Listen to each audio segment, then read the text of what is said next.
Walters. I'm the director of the Trauma Healing Project. I see some familiar faces, which I'm happy about, in the audience, and I hope you're entertained enough to stay if you've heard me before. I'll let you folks get settled. Yeah. I wanted to start by acknowledging, how many of you have heard today about or seen the folks wearing the t-shirts around this being the Day of Silence? Okay, so you're all aware. So if you don't know what it is, in case you're curious, it's an effort that's been around.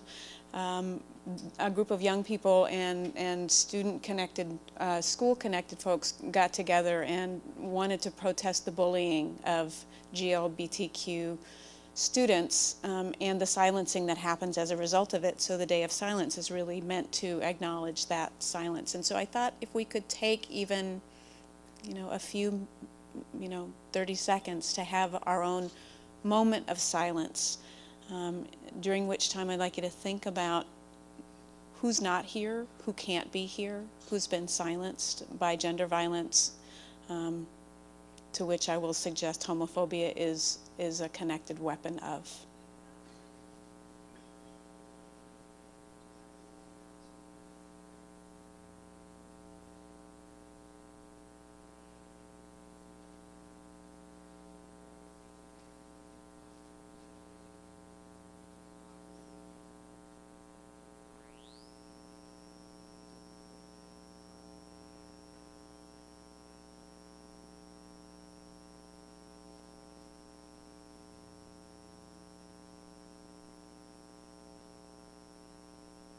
Okay, thank you all for being here. And how about a round of applause for those wonderful students that are braving this day doing this?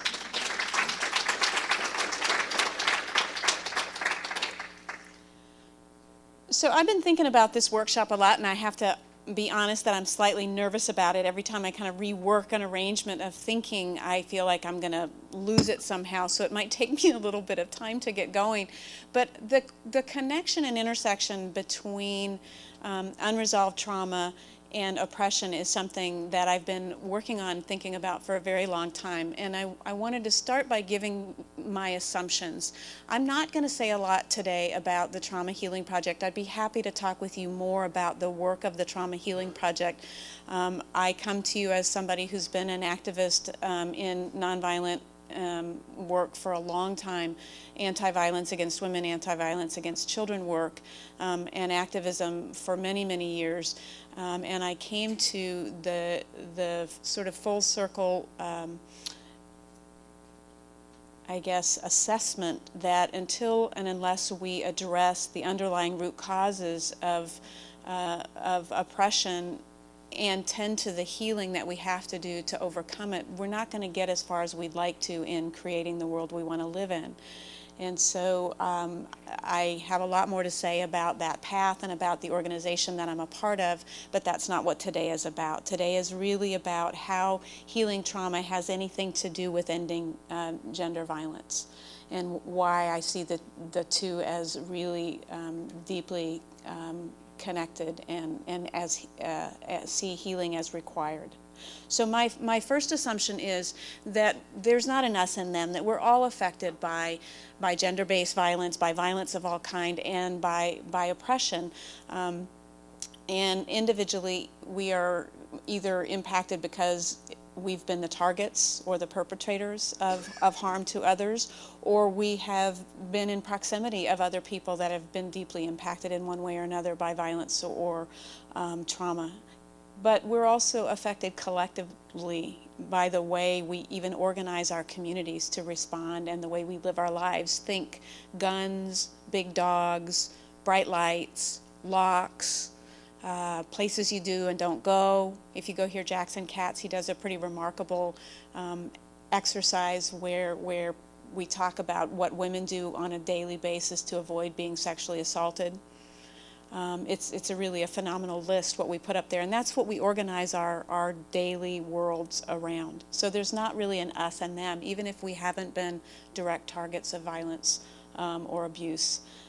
Unresolved trauma and unhealed violence negatively impact individual and community health, as well as our quality of life, our ability to be effective in this work that we all care so much about, and our capacity to create just societies. If we're frightened of one another, we can't create the worlds we want to be a part of.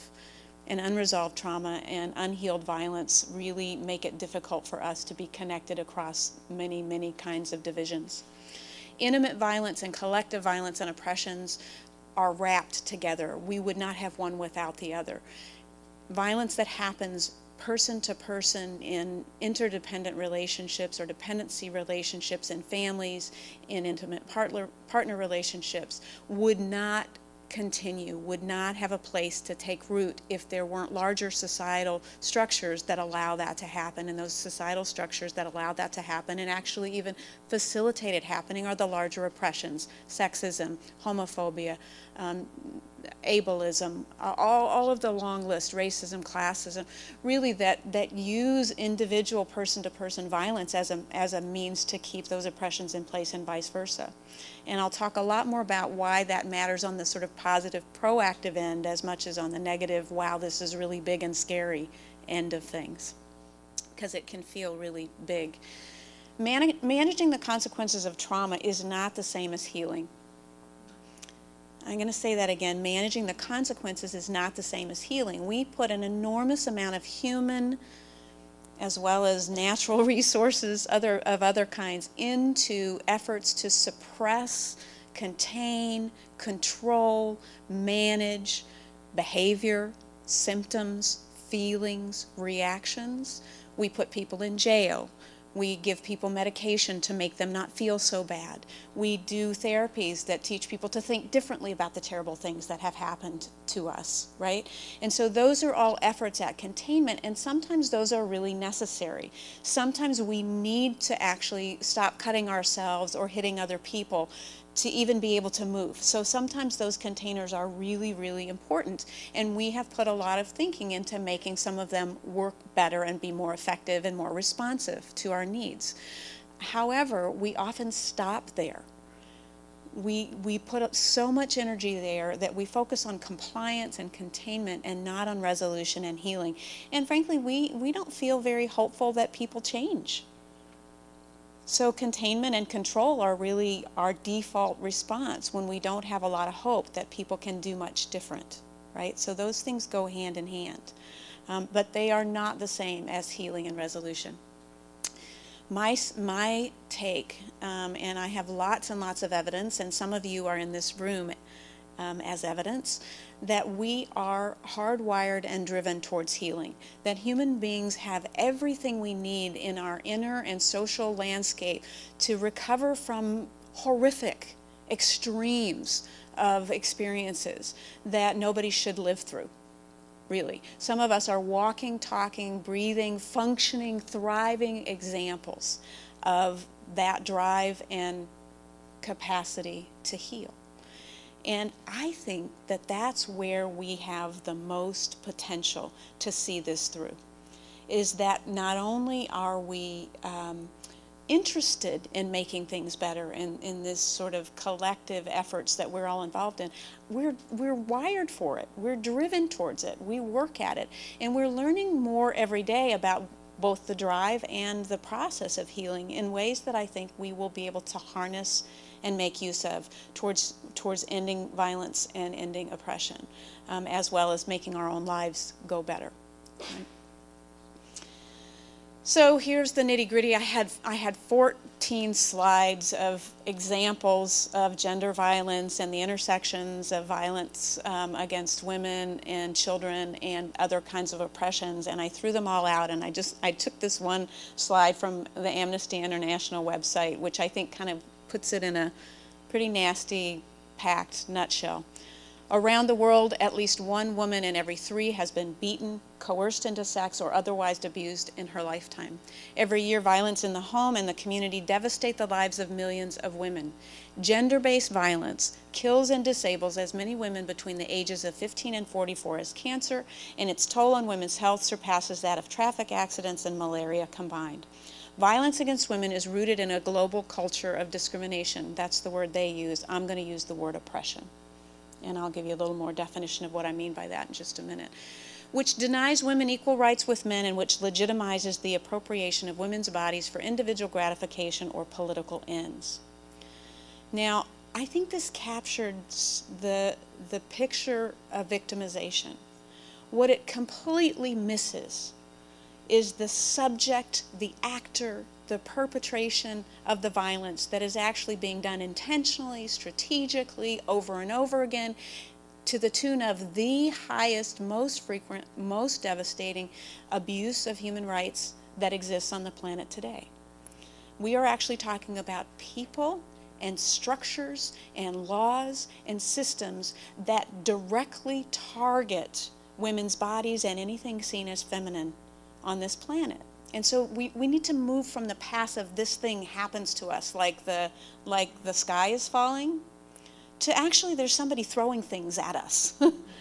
You know, and sometimes for the majority of us that experience violence towards us, we're being harmed by people that we know, that in some way we're connected to. That's the majority of who is perpetrating violence against us. Now, I will reiterate what Jean Kilbourne said, and that is that the majority of men aren't intentionally or actively violent. But our systems are in place that continue to allow this inequality and oppression to continue in a way that just sets us up for relationships that are not going to change until we shift it.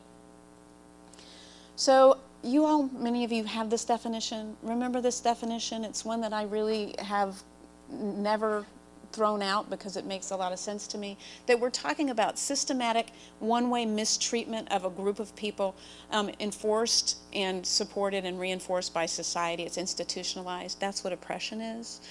And when we think about sexism, we're thinking about specifically systematic one-way mistreatment of girls and women enforced and supported by society, but we're also learning more and more and more the devastating cost of sexism to men, to men's bodies, to men's quality of life, to boys' relationships and intimacies and capacities for full range of human expression and emotion. Sexism is actually devastating to everybody that's on the either end of it. There isn't anybody that's not harmed by sexism. We're all living on a planet that's devastated by sexism, right? And we hear about what's being talked about in terms of environmental devastation and the correlations between the feminine, the earth, nature, and this destruction. There's a circle, and it goes something like this. There's the systematic mistreatment that's happening. Part of what's happening at the same time is this pumping out of misinformation, which Jean Kilbourne did a great job of sort of showing in terms of media images. What's the story of what women are supposed to be? What's the story of what men are supposed to be and how we're supposed to relate to each other? Then those of us who are at the targeted end of a particular oppression, not because we would choose it, certainly without a choice, end up internalizing the messages about us that end up turning into our beliefs about ourselves and each other. That divides us. That internalized oppression gets a life of its own, and it keeps us separated and segregated from each other. We get divided up so that we don't even realize we have way more in common as females than differences. We don't know that we can care about, love, and be intimate with each other as a force to be reckoned with. We're divided up from each other, and that's the consequence of internalized oppression. So we could really sort of lift the hand of this external oppression and still be struggling with this recorded nastiness in our own minds and in our own relationships that isn't even external anymore. It's not our fault. It's not our fault. It's not our fault. Some of us had it beaten into us. Some of us had extreme experiences, and all of us have been just doused in the messaging and information giving about misinformation about being female.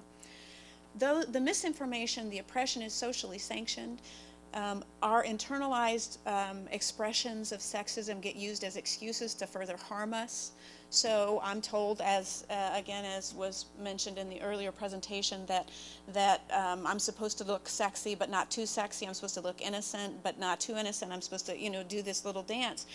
But when I do it, I'm then targeted for attacks and assaults and then blamed for it. Not just by the people that are directly hurting me, but by other women and other girls. We get taught that we're not to like other women who are like that. We knew in middle school who we were to be close to and who we were not, in all kinds of weird, strange ways. Who's got the big breasts, who's got the little breasts, who's got the nice clothes, who's got the bad clothes, who's got the good boyfriend, who doesn't have a boyfriend or want one. We got divided from each other very early on, and it's been really, really difficult for us as females to reclaim one another.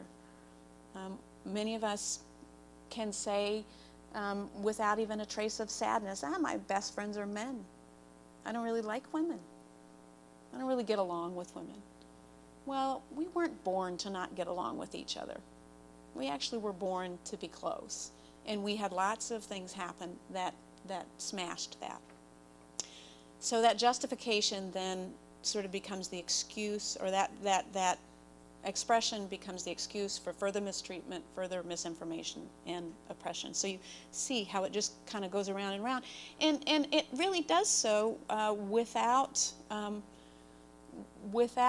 particular people intending to do it. There's not a puppeteer out here saying, I want this to happen and this to happen and this. There certainly are beneficiaries.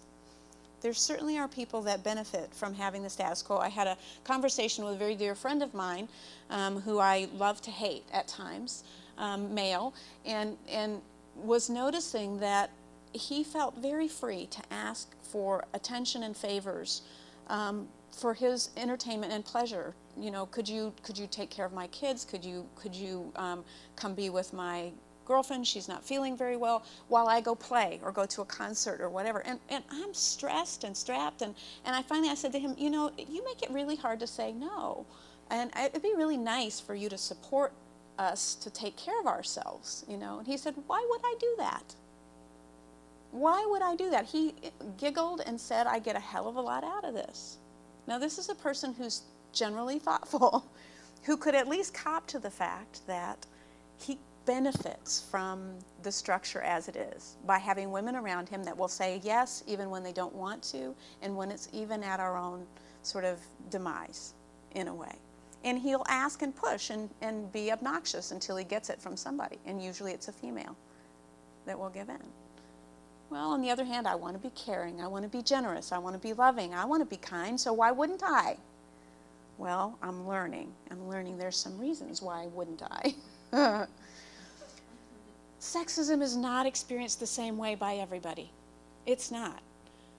My version of sexism looks really, really different from somebody who was born into abject poverty or homelessness, or born with a disability, or experienced classism, or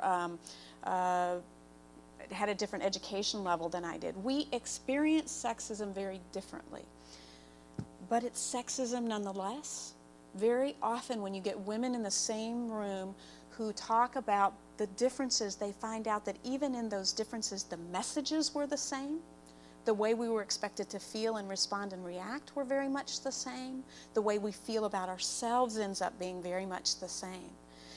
But listening to one another's individual stories is really part of the healing process that we don't give and make a lot of space for, right? But it's good to know both of those things, that our experiences are different, but that we end up often able to relate in similarities. Those differences again get used to divide us. I worked at an organization many years ago that was an organization, a very progressive feminist organization with lots of women there. There weren't men working there at the time. And we consistently had conflicts within our staff. And when we whittled it down, we would figure out that it was homophobia, that it was the lesbian women and the bisexual women kind of struggling with the straight women. God, can't I just go to one staff meeting where somebody's not talking about their husband? You know, they feel free to talk about their husbands and their whiny relationships with their kids, and I have no place where I can talk about it. So then we bring in this workshop on homophobia. Well, and then a couple of years down the line, it's anti-Semitism or racism. And so we're bringing in workshops on anti-Semitism and racism because it seems like that's where we're divided up. It's the Jews and the Gentiles not getting along. It's the women of color and the white women not getting along. What we never did until sort of towards the end of my being a part of it was look at how sexism latches on to those other isms to get us confused about our need for alliances with each other. And what I will say here is that I am absolutely certain that if we women figured out our deep connection to one another and focused intentionally on every relationship we have with women that are important to us, the relationships with men would fall into line. That we would be an unstoppable force. If I were working in that organization today, what I would want to do is I would want to pair up every two women, because every pair in that organization was important, no matter what line she was across. Every pair was important. So my relationship with you was just as important as and if we were having a conflict, it affected the whole organization.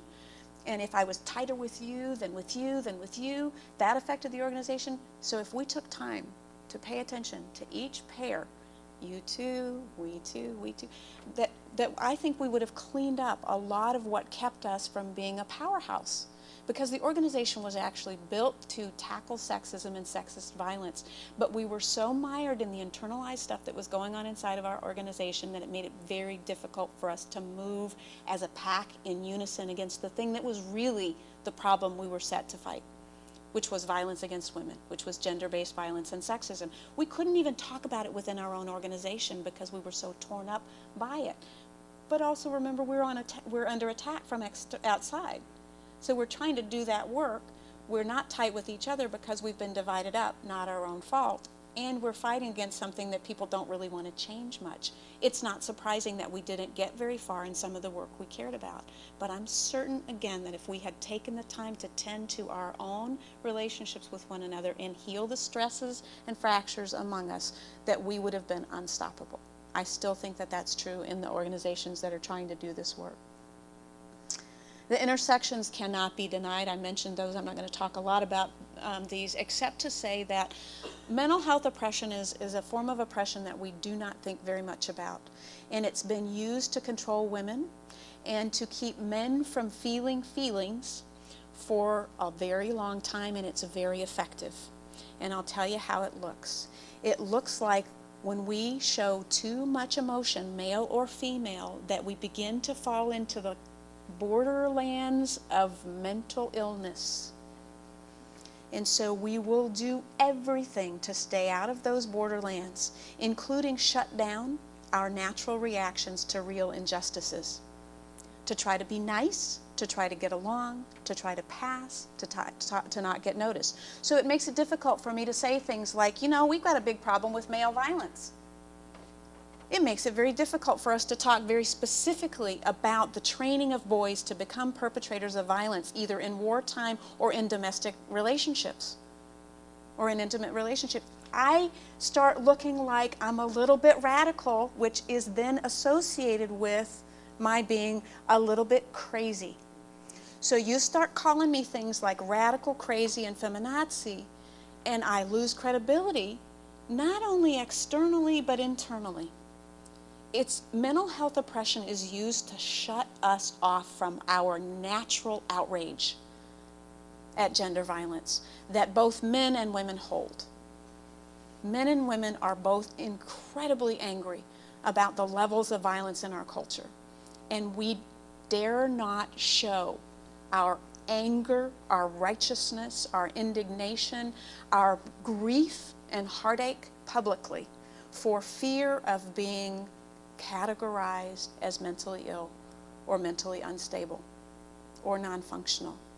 People will move away from me when I begin to get passionate in an overt way that shows feelings. Doesn't that slow us down a tiny little bit? Doesn't it make some of us not feel even comfortable going to a vigil after there's been a violent death of a loved one in our community? We don't want to turn out with those people. That's mental health oppression. it locks us all up, body and soul, and I think we need to start talking about it more publicly and think about where it niggles its way into and suppresses our work and our passions, because it does. If you weren't scared of being called crazy, what would you be doing right now? Is a very good question to ask ourselves. So I'm going to move a little bit into the trauma framework and into healing. You know, I see no clock in here. Is there somebody that would be willing to tell me when we get right about? You'll tell me time?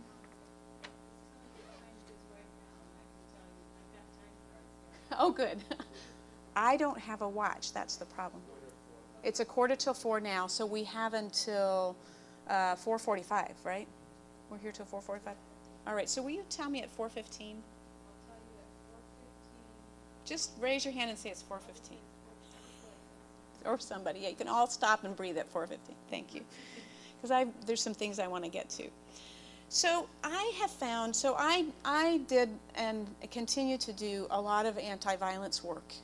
And one of the things that was happening in this community, I don't know, 10, 15 years ago, a lot of us who were doing anti-domestic violence work were noticing that the other organizations that were working with survivors of domestic and sexual violence were talking about it really differently.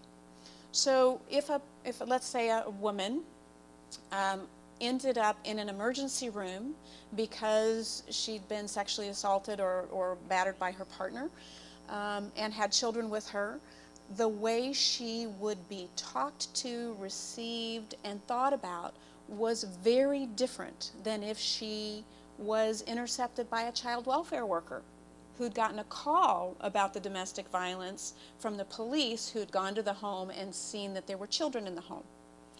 Would be very different than the way the police would respond, would be very different than somebody working with her because she's got substance abuse issues would talk to her, would be very different than an advocate would be talking with her, sexual assault or domestic violence advocate who was helping her get through the system.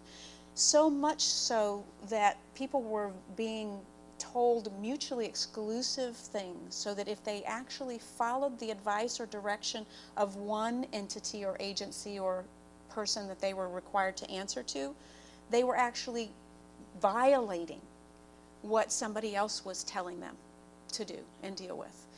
And for me, in addition to people not understanding sort of the dynamics that were at work, the power and control dynamics and the oppression framework, people were not understanding that this complexity could be explained if you did look at oppression and you talked about trauma.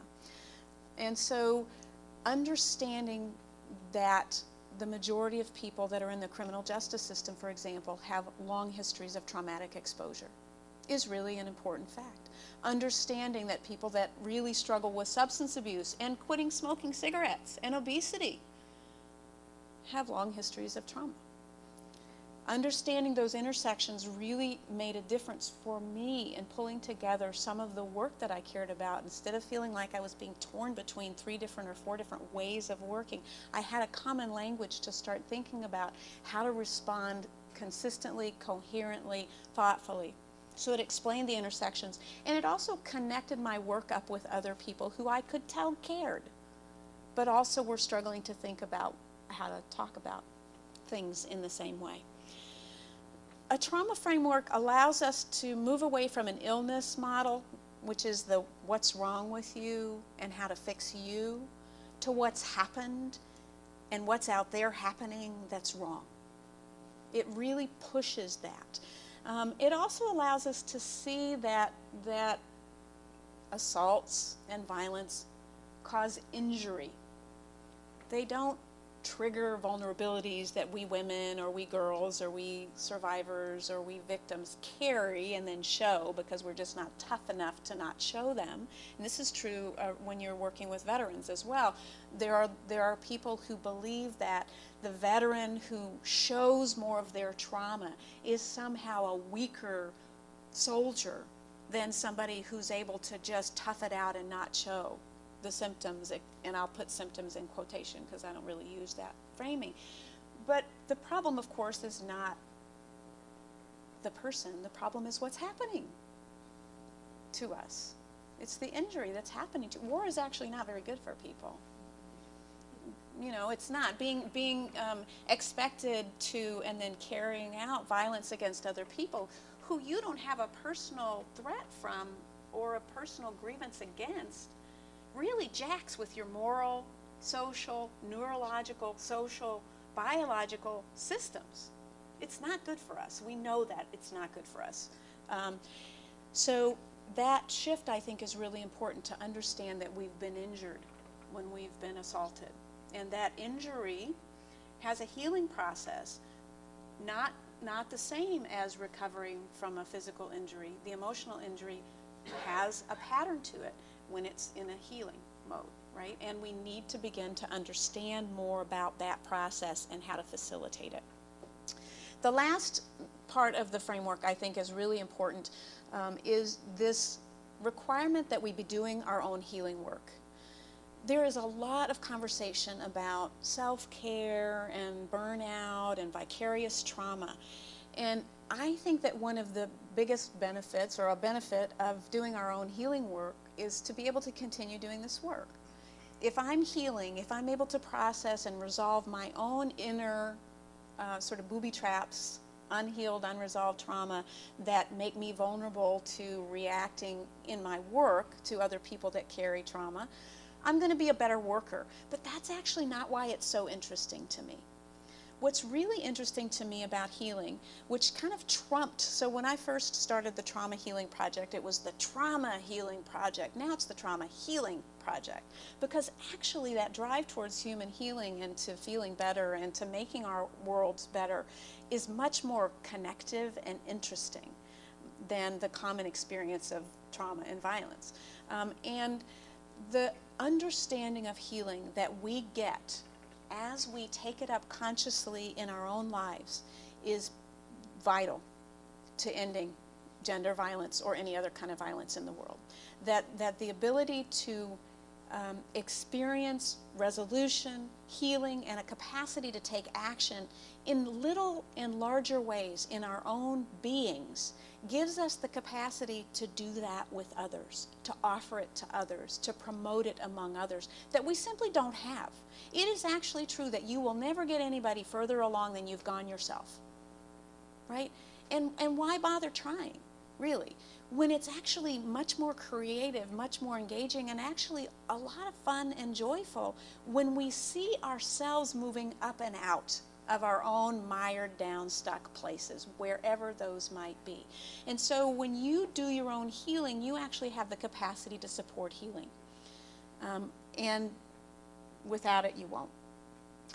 The definition of trauma that we use is from a radical feminist. I love her. Her name is Bonnie Burstow. She has written a lot. She's a therapist out of Toronto, Canada. She is the daughter of Holocaust survivors from the Jewish Holocaust. She's thought a lot about the pathologizing of experiences of trauma and the inadequacy and maybe even inappropriateness of handing trauma healing work to mental health systems. That in fact it's community. Just like trauma affects individuals and families and communities, the healing process actually belongs to us and can be cultivated by us. And it doesn't belong in or to the mental health system. And in fact, we're all complaining about our mental health system because it's not working very well, partly because it can't. It can't do it. And so she has really done a lot of incredible thinking around how to bring healing into our own arena.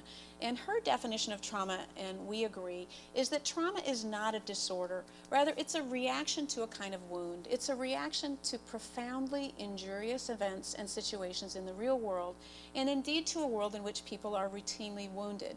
And for those of you that may be connected to the mental health system, there was a big fight to get even acknowledgement a number of years ago that trauma could cause mental health difficulties. And so they created a diagnosis called post-traumatic stress disorder, which is actually, I think, a misnomer, but it was a way to get some treatment programs paid for and to get acknowledgement.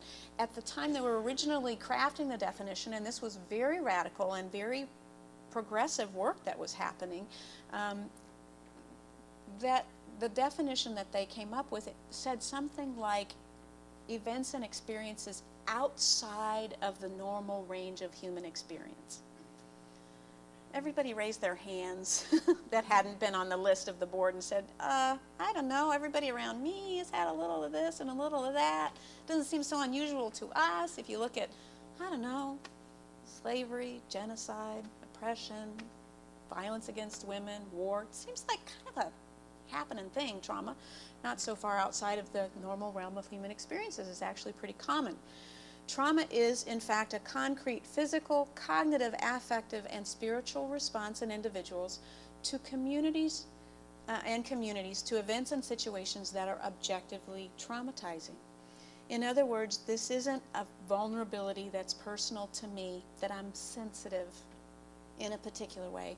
It's on a simple level. For the most part, people feel traumatized or wounded because they have been wounded. It isn't actually a disorder. It's a very predictable, expected, normal response to the inability to respond in extremely dangerous, frightening circumstances. When you cannot fight back and you cannot escape the group of responses that we now know more than we've ever known about that happen to our bodies and our minds and our external relationships and capacities are very predictable across ethnicity. There are definitely developmental components. How old we are when we get hurt really matters a lot. But otherwise, we human beings respond in ways that are very explainable if you understand the circumstances under which we were hurt. Right? So we did a survey. It turned out to be unique in ways we didn't know it was going to be. We thought it would be good as a group of survivors and researchers that were partnering up to work together to have survivors have a say in what we wanted to learn about ourselves in the community. So survivors worked with research partners to craft a survey that we then conducted in Eugene and Springfield. So it shouldn't say Lane County, it should just say Eugene and Springfield. We called morning, noon, and night from a call center in Utah to randomly selected phone numbers in Eugene and Springfield zip codes, which means we missed all of the college population that doesn't have landline phones. We know that. You had to be 18 or older, and think about getting this call at dinner time. Have you ever experienced or witnessed any form of abuse or violence as a child or an adult? And then you decide to stay on the phone with us. Well, in fact, 351 people stayed on the phone with us and talked longer than they told us anybody would. Because guess what? We want to talk. It's not true that people shouldn't be asked about trauma. In fact, it helps a lot when somebody who knows what the heck they're doing when they ask us to be on the listening end when we tell our stories. And we didn't ask a lot of questions about what people's traumatic experiences were. Our interest was in understanding what helped, what didn't help, and the wisdom of survivors to tell us what they think we should know about how to support people in a healing process. And we got some very interesting responses. The age range was 19 to 92, mostly female, and that turns out to be a function of who answers landline phones. Even if there's a male in the house, female tend to answer the phone and talk. Now these numbers, language and ethnicity numbers, if we did it again this year, should be very different because this is changing rapidly in our community. But at the time we did this 2 years ago, this matched the sort of the kind of language, first language and ethnicity of 18 and overs. But as we are graduating more and more young people into our community from different backgrounds, those numbers are really changing. Wide range of education and income. Government assistance, not retirement, was high. This population, who all said yes, remember we're not comparing them to people who didn't say yes, these are all folks that said yes, they'd experienced some kind of violence or abuse, had higher rates of a receipt of government income support of some kind, usually meaning disability, food stamps, or cash assistance. Okay? And then a very high number identified as disabled. Now, we think this number is an undercount on disability because of the way we ask it. We didn't ask it very well. We didn't say, do you have any physical, emotional limitations that interfere with your daily activities? What are they? We ask, are you a person with a disability? And then if you said yes, what kind of disability? And what we saw were a very long list of over 100 people said that they had been identified as having a disability, but it looked to us like they were disabilities that they had been labeled with. So they were giving diagnosis. They were giving mental health diagnosis, or they were giving physical diagnosis relating to their perception of having a disability.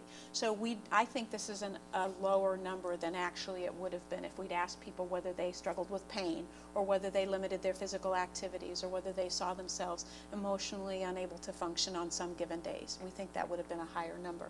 But this is really high the way it is. If you ask a general population sample in Eugene and Springfield, it's closer to 10%. So those are high numbers. So what happened? I'm not going to go through this long list, but I will tell you that lots and lots of people had lots and lots of things happen to them, and these were the top categories. We asked some others that aren't on here, but a couple of things I really want to highlight. How many of you in this room would answer yes to, you personally are a veteran of combat, or have been exposed to war, or lived with somebody during your childhood that was? Okay, look around. Okay, it's not as high. Now, one of the things that I notice is that depending on the group I'm in, if I'm in a group of social service providers, we have a lot more people raise their hands, and we know that social service providers actually have higher rates of experiences of trauma, right? That people doing that kind of work, law enforcement, social services, come from families where they've experienced violence and abuse at much higher rates than people that are doing other kinds of things, teaching or being lawyers, or, right? And so when I'm in groups of people where there tend to be more social service folks, I see those hands get higher. And when I'm not, they go way down. I've been in a room of 350 people where we had 4 people raise their hands. So we don't actually know what this war exposure number means, except that we see every kind of violence go up when war is going on. Especially, of course, connected to folks that have been directly exposed to war, that it carries intergenerationally, that most of us are still dealing with in one way or another. For example, intergenerational consequences of World War II. Many of us can kind of even see it. Some of us have, or the Depression, right? But you can say, oh yeah, my parents were da-da-da because da-da-da. You lived with it, and you actually even identified it. And all of us are still carrying intergenerational responses to exposure to war that maybe our families weren't even involved in, but when our families were, we can feel it and see it. It carries down. The other thing I wanted to point out is that the average number of items that any person picked was 6. But the average number of types of trauma people said they'd experienced was 6. We saw that it was higher for women and a little bit lower for men. So it was closer to 8 for women, and it was closer to 4.5 for men, is where that kind of landed. Now, we did the same survey with a group of folks that are 100% receiving disability and engaged in the mental health system, so they're in supported programs because of mental health issues. And so 100% of them have some label of disability, and what we saw were numbers that went off the charts in a couple of ways. One of the ways they went off the charts was where you see the 47% experienced sexual violence or abuse. We saw 78% in that population. The other thing that we saw in that population of folks that are dealing with long-term mental health struggles is much higher rates of current violence. Within 6 months, they've had they've been exposed, and much higher rates of adult violence. So violence that continues to come at them long time across their lifespan. So a couple of other things that we noticed in this survey that seemed really important to us, and this connects back to that earlier assumption that I gave you about intimate and collective violence being deeply connected and interdependent, and that is that the majority, the largest bulk of this group of people first experienced violence before they were 6 years old. That was the largest group. 47, almost 48% first experienced violence before they were 6 years old. That does something to us. We know now, we didn't always know, but we know now that in fact the younger we are when we're exposed to violence, especially if it's chronic or random or severe, the more long-lasting and developmentally impactful it is, not the other way around. And sometimes worse when we can't remember than when we can. So that old adage about being able to forget it doesn't actually carry any truth to it. It's not true. We may not remember in a narrative, cognitive way, but our bodies and our beings and our whole brain organization completely wrap around those early exposures if they don't get a chance to heal. And that's a big if they don't get a chance to heal, because many of us have had violence in our lives that we've been allowed and supported to heal from that do not struggle in the ways we would if we hadn't. So that point right there of what happens after we're exposed, after we're targeted, after we're hurt, is really important to pay attention to. And I'll show you what actually happens. In this group of folks, when we ask people how often the time they first experienced violence or abuse did anybody try to help or protect, almost the same percent said never. And the large majority said never or rarely. Right? Well, how old were we? We were little. Who was around? The people that were hurting us, or the people that were scared of the people that were hurting us. Because we were being hurt in our homes or in our neighborhoods or in our close-knit communities. That's where we were being hurt. So that's why there wasn't anybody stepping in. However, that number of the rarely, sometimes, often, we asked people who did try to help or protect. Who did try to help or protect were who? People did a lot of self-care for sure, but who else tried to step in and help? Siblings. It was other children. Very often people listed other children. Siblings, neighborhood children, not related children, stepped in to help. We also saw lots of parents stepping in, lots of aunts and uncles, lots of close-in people. What we did not see or only saw rarely were professionals. We did not see advocates, we did not see police, we did not see firefighters, we did not see clergy, we did not see teachers. We saw close-in people. We are it, folks. If we're going to make a dent in this stuff, we are it. And the we are it isn't like a terrible thing. It's great that we're it.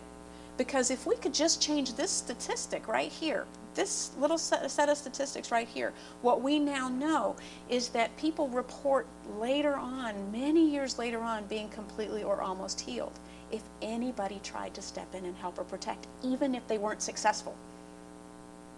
Even if it failed, the attempt to protect. Because what does it communicate to me, the little person, when you step in, me the little girl who's been treated violently because of sexism? When another person steps in and cares enough about me to try to offer something, what does it tell me? What's the first thing that it contradicts, which is fundamental to sexism? Yes, I matter. I matter. That is a contradiction. It's not working? You're fine. Okay. No problem here. Okay. So the way oppressions and individual violences hook up is that we get wedded, we get trained, we get conditioned to feel ways about ourselves that become the foundation for the way we experience and then perpetuate oppression. And I never thought about this so much before. I was doing an unlearning racism workshop, and we were doing counseling in front of the group with somebody that was very experienced, really working on our own healing. First assumption, we white people are separated from the people of color in the room, working on our own racism and our experiences of being in the oppressor role. And the thing that the facilitator said that I'd never thought about was that the way we will run our racism looks a lot about the way we were trained to express other kinds of hurt and upset. So in my household, there was a lot of neglect, and I was a very insecure child. So the way my racism will tend to run is I really try hard to get people of color to like me, kind of from the same perspective that I want to get other people to like me. It's a very young experience of not being cared for, of not mattering, that then carries me into behaviors and attitudes and things that kind of don't serve me very well, right? They certainly don't interrupt racism for me to be running that, but that's my little picture of the way I run racism. So I can actually work on healing my racist behavior by tending to that young part of myself that was treated so badly. Does that make sense, how those two go together? So working on my own insecurity that was not my fault, that now shapes the way I move around in the world in some of the ways that are oppressive and offensive, is a way that I can heal myself and change that behavior so that I can become less oppressive, less racist by tending to my own healing. What a gorgeous twofer, huh? Right? So the young part of me gets to heal from being so damaged in that particular way, in a way that actually influences my capacity to be confident and connected and loving and engaged as an adult equal. So it changes the way oppression runs through me by tending to my own healing. When we intervene with people that have experienced violence and abuse at any point in the chain, whether it's immediately after or many years after, we are providing an opportunity, or we're given an opportunity to handle that in a way that facilitates and supports healing and resolution, or that moves them on down the system, not healed, not attended to in the same way. And we're going to talk a little bit more about that. How are we doing on time? What time is it? 3 more minutes. Until 4:15. Perfect. Okay. So I'm going to skip that. The survival response when we're not supported to heal is not just for individuals. It's actually the way our communities function, and they make a lot of sense, and they are actually what gets in our way. So my ability to forget the violence that's happened to me, when I don't have the opportunity to remember and process it, because the reason I suppress it and forget it is because I have to. Because a normal child's response to being hurt, falling down, bumping our knee, or somebody hitting us, is to show, right? Is to show the hurt. And when we're really allowed and facilitated to show the hurt with somebody that's loving and wants to hear it and can tolerate hearing it, because sometimes people would love to hear it, but they just can't. They want us to shush, shush, shush so that we feel better, so that they feel better. Really, we're loving our kids, but we want them to not cry anymore, so we shush them. But when we're with somebody that can tolerate listening to us cry it through, we don't forget it. We don't shut it down and compartmentalize it. It just becomes part of the narrative, and it gets filed in its proper place in our minds. It's just a story. It's not a story all charged with lots of hurt feelings that now get latched onto every time I'm, etc. But denial or lack of memory is a very intelligent response when we don't have that option. Being able to continue to look at a caregiver, for example, that hurts us in a cooing, kind, connected way gets us fed, gets us held. That keeps us alive. If we kept looking scared at our caregiver, who, yes, we are scared of, but if we kept looking frightened of them, they would no longer take care of us in the way we need to stay alive. So that's a survival response that makes a lot of sense, right? So does avoidance.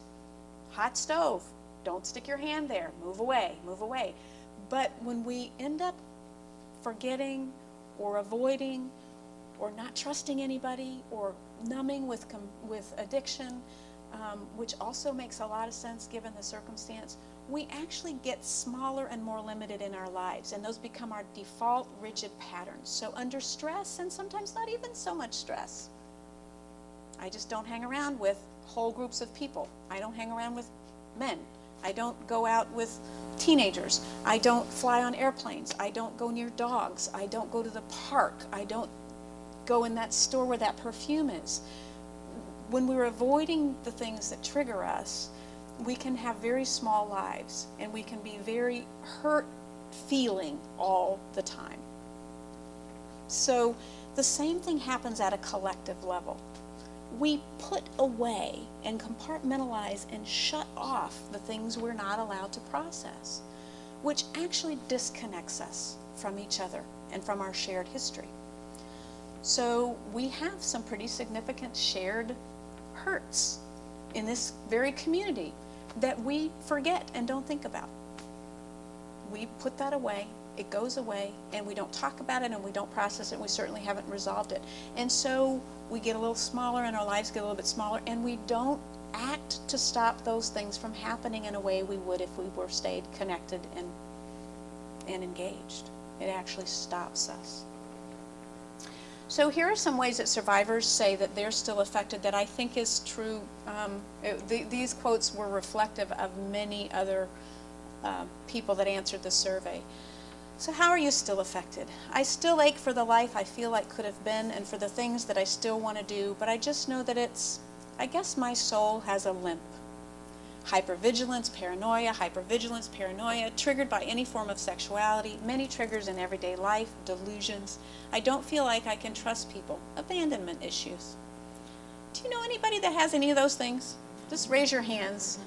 I won't ask you to raise them if you have them.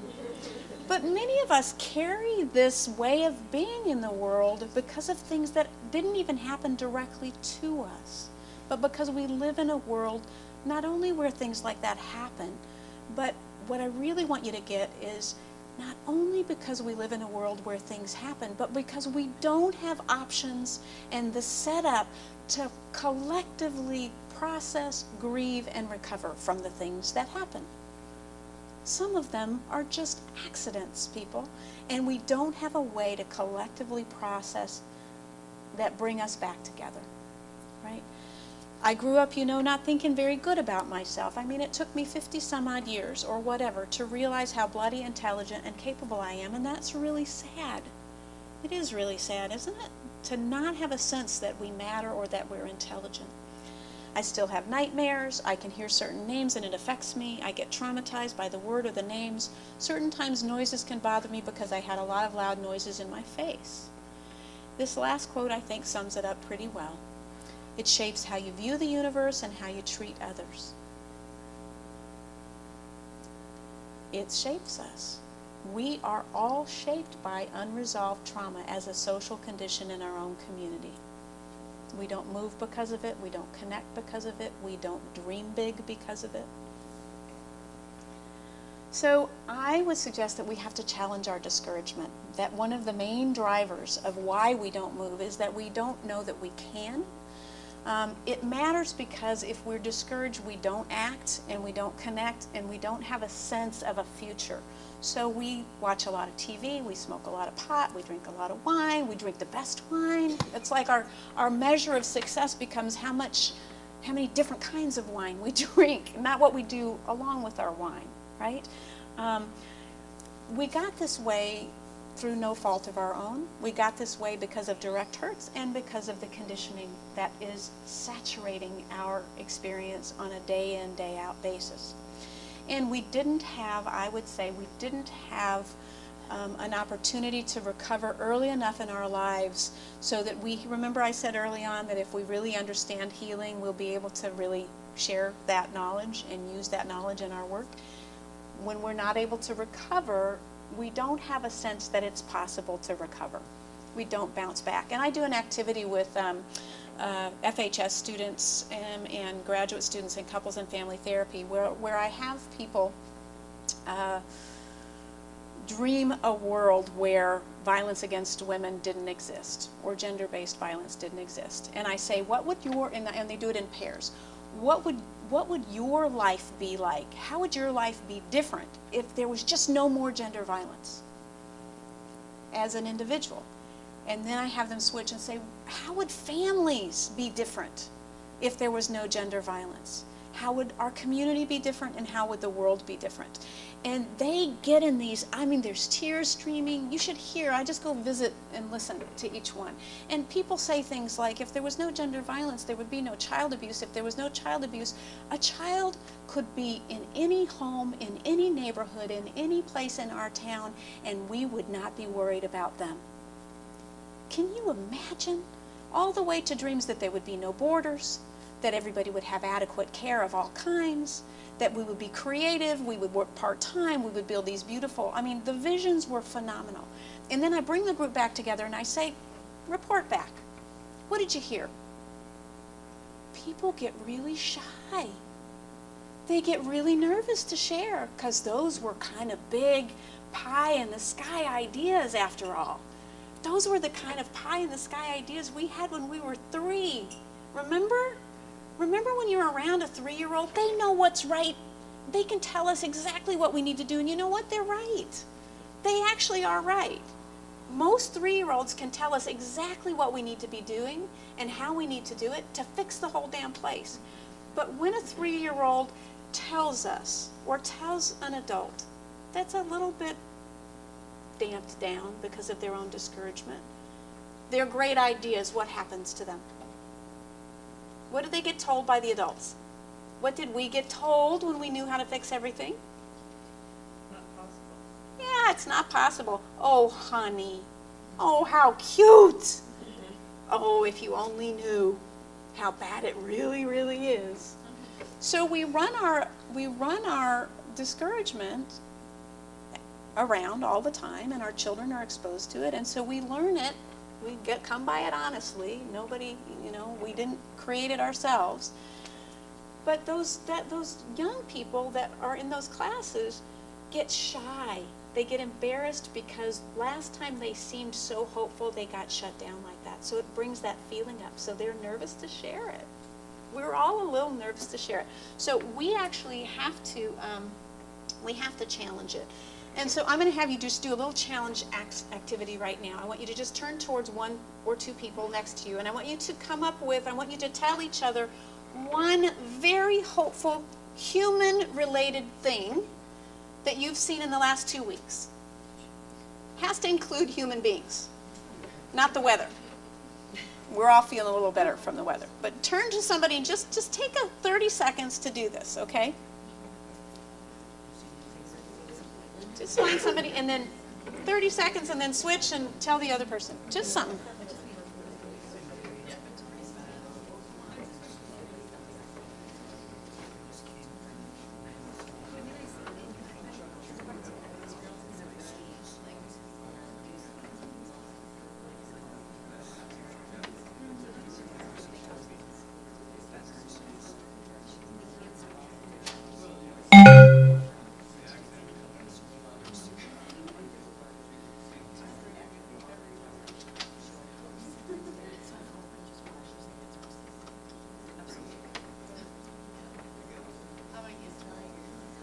Make sure your second and third person are getting a chance to say something.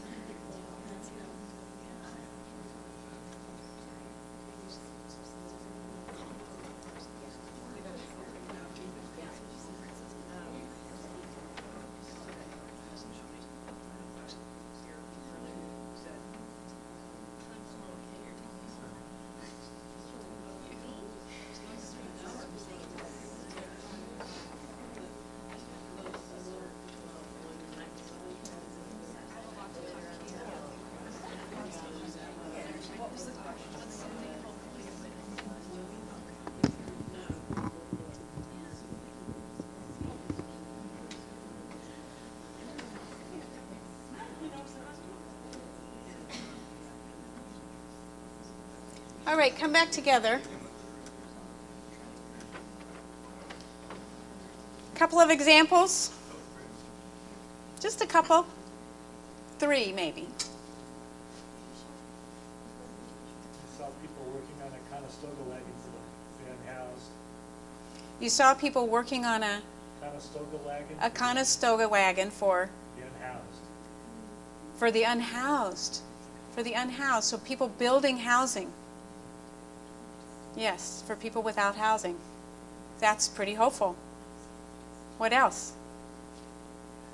I'm an intern at an alternative high school for at-risk kids, and there's a couple teachers there who just have this incredible ability just to have a two-way conversation with the students in a very respectful manner. You know, the teacher can tell when some of the students are just probably don't want to talk, maybe they're leave me alone type of thing. They'll just start talking about his life in college, his life as a high school teenager, and he'll just keep going and going, and eventually So she feels hopeful because students start warming up and start saying, yeah, I want, you know, whatever in life. So a couple of teachers, you work as an intern in alternative high school. I'm repeating it because we're being streamed, lively streamed. So seeing teachers at an alternative high school that know how to intervene when sometimes there's strife or upset going on, or just to get the youth engaged and connected, and they really know how to do it sort of in amazing ways. Great, thank you. Yeah. How about this conference? How about this conference, huh? How about a round of applause for this conference? Yeah. Pretty hopeful just to, you know, and it's not hard to find ourselves discouraged, especially if we've been working in these movements for a long time. It can seem a lot like we haven't made a lot of progress. But I'll give you a little image. When I came to Eugene in 1985, I was a single mom with a 2-year-old and a 4-year-old. And when I went to the grocery store, there was lots of mamas hauling lots of babies around, looking stressed and struggling with those kids.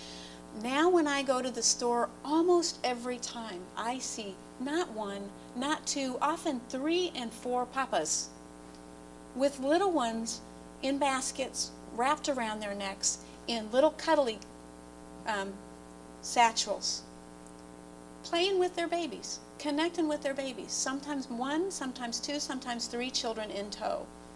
Connected, loving parenting. That just simply was not happening in 1985. It used to be so rare that we would all sort of stop and ogle the man that was kind enough to be paying attention to the baby because he was the handsomest thing since sliced bread. You know, well, sliced bread's not that handsome, I suppose. But handsome, attentive, we just all kind of loved him.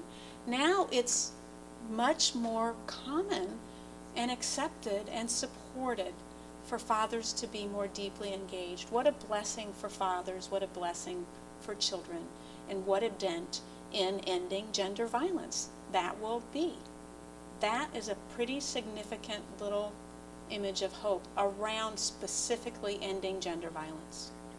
It will change the face. It may take a couple of generations, but it's changing.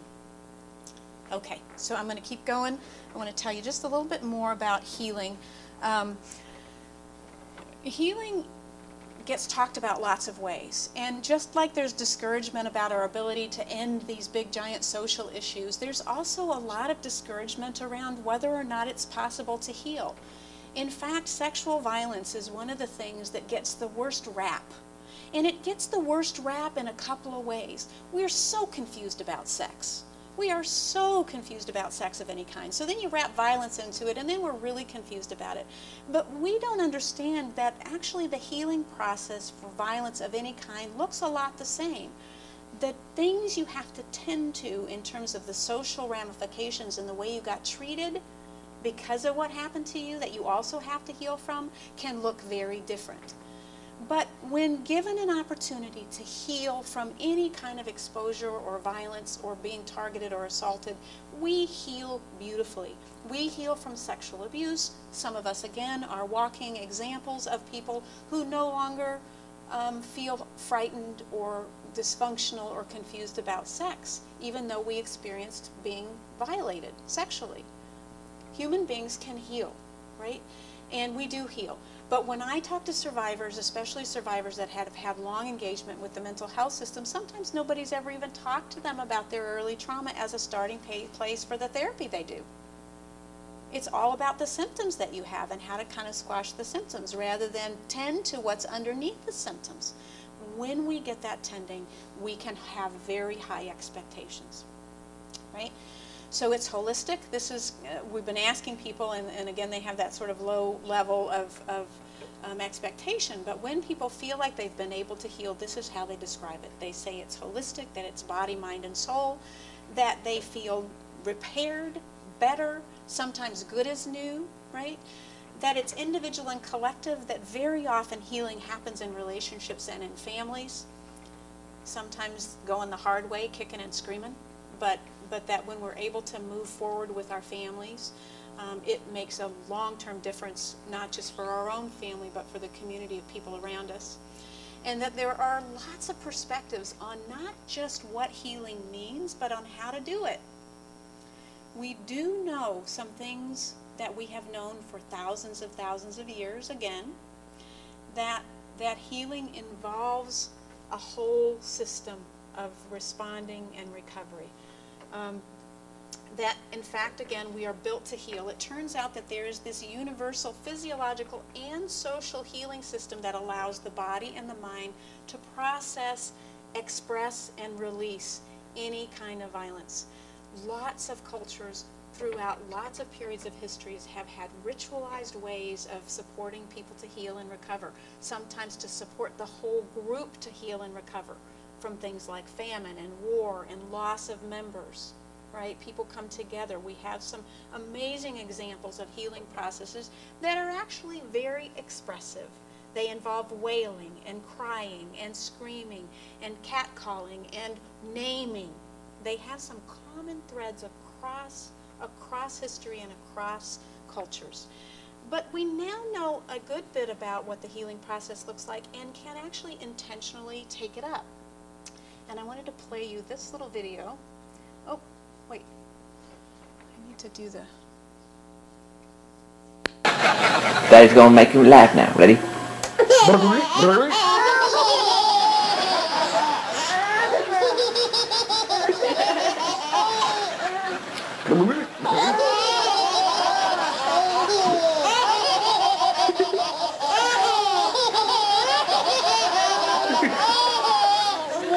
Yeah. Do it again.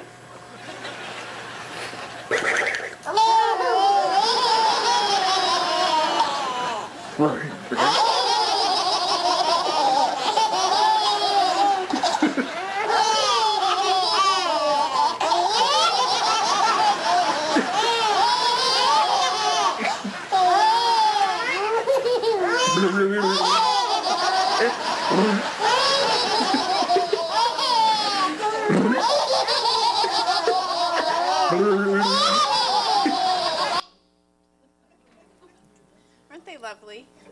See?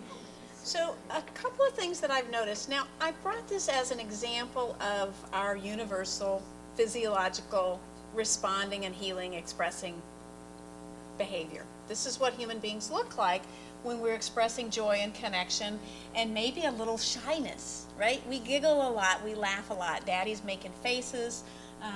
A couple of things that I've noticed that are really significant if you pay attention. The baby up under her arm is the baby that's laughing the hardest. That baby is laughing hardest. Now, she reaches over to button her shirt. That baby's not laughing because she's buttoning her shirt up. That baby's laughing because she squeezed the baby. She squeezed the baby closer, and then the baby laughed harder. It turns out that even joy expresses better when we're in deeper connection. And it includes a physical connection, but it's really more that that baby knows where she is in relation to everybody else. Now, this little baby over here on the end, that baby's not disconnected. She is wrapped with human bodies. She has got two babies underneath her, a mama underneath her, and a baby beside her. She's not disconnected. Daddy's 3 feet away from her, but she's not laughing a lot of the time. She's going back and forth between her thumb and each of their faces, checking out what her response ought to be. She is just the tiniest bit out of connection. And even so, you can tell she can't express in the same way.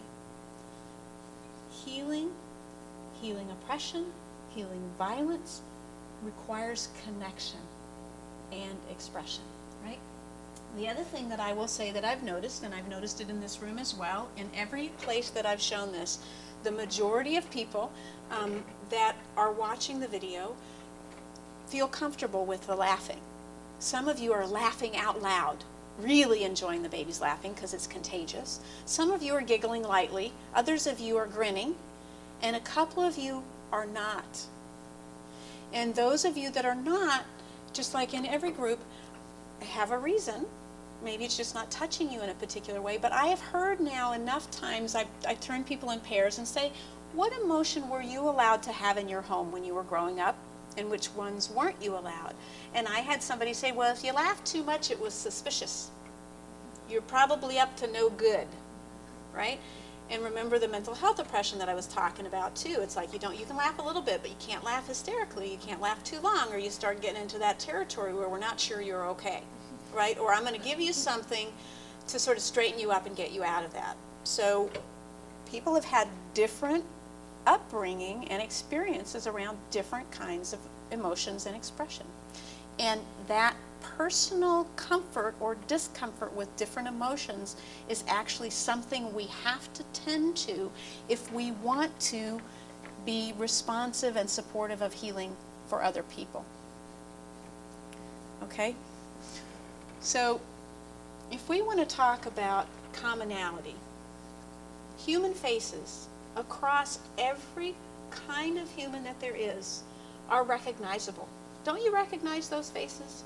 Doesn't matter what age, doesn't matter what circumstances, doesn't matter what ethnicity those folks are, you recognize those faces. It turns out that our faces are wired before we're born, and they get more and more intensely rigged for very nuanced expression that other human beings respond to and reflect back. That we can see each other.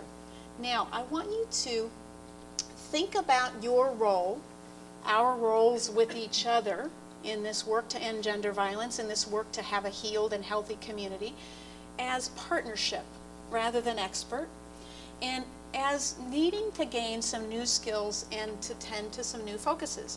We have to acknowledge power differences if we're gonna shift the dynamics of gender-based violence or any other kind of violence. We have to acknowledge that it ain't all the same for all of us, right? And we have to acknowledge it and be transparent and not pretend we don't have power where we do, and vice versa, right? Deep listening is not the same as paraphrasing. Deep listening is being able to stay present and focused on the other person. I can paraphrase all day long and be in my own head, in my own world, because my mind's quick. I can play it back, and that is not the same thing as actually taking in and witnessing somebody. Working early means often we were hurt early on in our lives and staying close. But this getting comfortable with pain is kind of where I want to leave us. We have just a couple more minutes, and I want to give you an opportunity to do just a little self-reflection.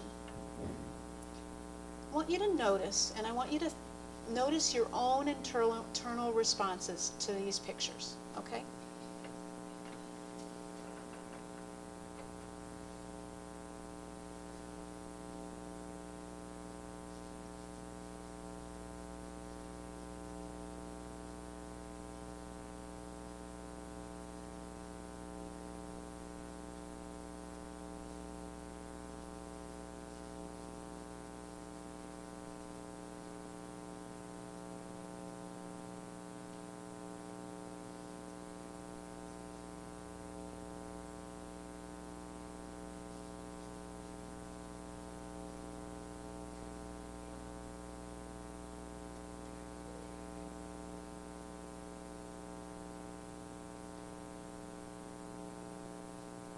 Okay, I'm going to go back through them kind of slow, and I want you to notice if you feel like moving towards or away.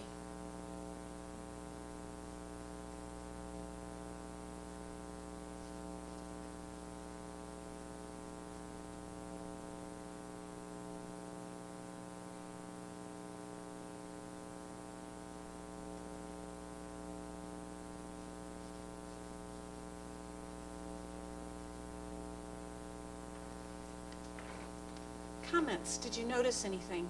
for yourself about the pictures, about your own reaction to them?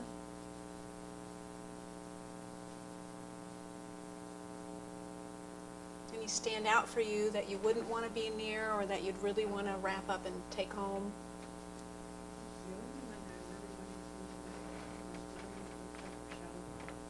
It was Michelle Obama. Yeah, that's what I thought. She wanted to move away from Michelle Obama. Why did you move away from Michelle? Do you know why? Yeah, but I'm not going to go into it. Okay. Howard, Uh-huh. and I'd rather see someone else. Mm-hmm. She looks angry, though, also. She was pissed in this moment, actually. I snapped it from a video. I was trying to get, you know, I was trying to get pictures of anger that were authentic. And you can find a lot of pictures of people pretending to be angry, but it's very difficult to get actual photographs of people. So what I did is I ran some videos where people were actually having angry feelings and then snapped pictures out of them. It's the best way I could think of to kind of do it. What do you think of this little baby over here? Is she mad for real? Think she's really angry? I think she's pretty pissed, actually. That's the other thing I noticed is that with the children, it was more comfortable because I'm so old and I have many children in all moods, and so I was really comfortable. And with the adults, I feel moved towards them, but I also respect their space and know they should. So we've been taught, so sometimes we feel more comfortable moving towards children who are in pain or having feelings than we do towards adults. So I will give you a couple of bits of feedback that I've gotten in different workshops just because we're going to run out of time. And that is that people do have a different response to children often than adults. We're taught to sort of give people leeway and to not, because have you ever noticed sometimes you wrap your arms around somebody or you come closer and they cry harder? Well, that's because just like the baby laughed harder, there's more safety. But very often then there's this harumph, harumph, harumph, you know, don't touch me because I don't want to be crying this hard in front of people. We're actually taught to avoid feelings, and so when we have safer spaces to feel them and they come up more, we actually will go away from them. So that's something that people have said. The other thing is that the fear slides are hard for people, the abject fear slides.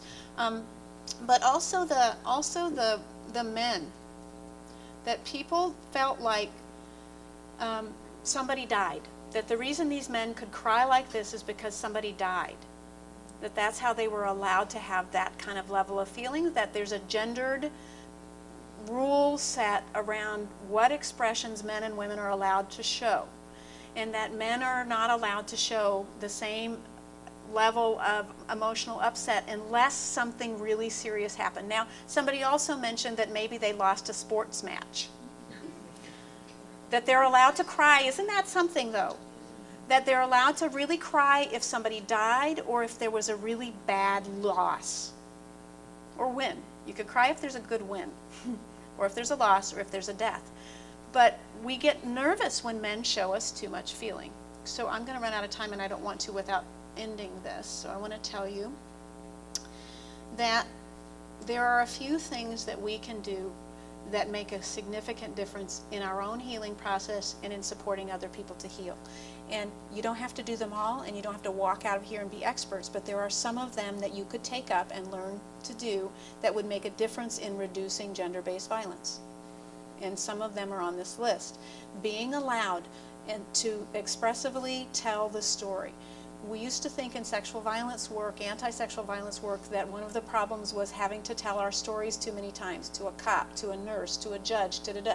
The problem was never how many times we told the story. The problem has always been that people couldn't tolerate or treat us well when we're telling our stories. In fact, a little child will tell you their story over and over and over again as long as you're receptive and open to them. That's a human healing process. Being believed and not judged, being allowed to name the experiences ourselves, Moving, moving, moving. Trauma stores in the body, it expresses through the body. Being able to take action when we weren't allowed to take any before is extremely healing when we're processing trauma. That's why movement therapies can be so helpful while we're expressing and moving at the same time. Taking individual and collective action is profoundly important.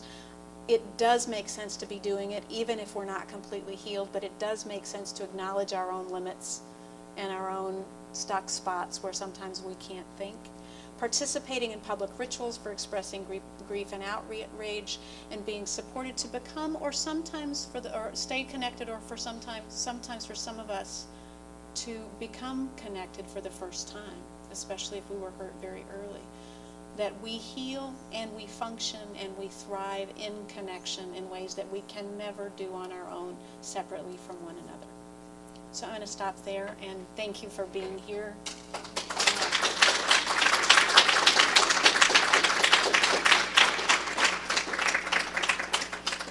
And I'll hang around. It's past the time, so I don't want to keep you for questions, but if somebody wants to ask me something or make a point, I'll be happy to hang around for a little while.